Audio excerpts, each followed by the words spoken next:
अस्सलामुअलैकुम, आपके साथ हाजिर है सना कैसर। आज मैं आपको शामी कबाब बनाना सिखा रही हूँ। बीफ, चने की दाल, नमक, पिसा हुआ गरम मसाला, कुटी हुई मिर्ची, लहसुन अदरक का पेस्ट, प्याज, हरी मिर्ची। चलिए अब हम इसको बॉईल होने के लिए रखते हैं। चने की दाल ऐड करेंगे पानी के साथ, गोश्त ऐड करेंगे, नमक, गरम मसाला, कुटी हुई मिर्ची, लहसुन अदरक का पेस्ट, प्याज और हरी मिर्ची।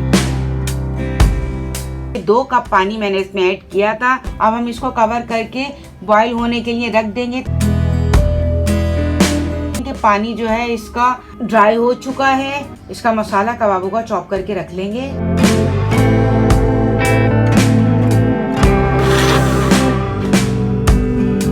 कबाब को अंडे में डिप करते हैं और फ्राई पैन को मैंने पहले से प्री हीट किया हुआ था। इसमें हम शैलो फ्राई करते हैं।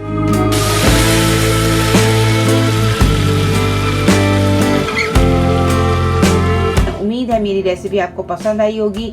मेरी रेसिपी आपको पसंद आई है तो प्लीज़ मेरे चैनल को सब्सक्राइब करें, लाइक करें और शेयर कीजिए।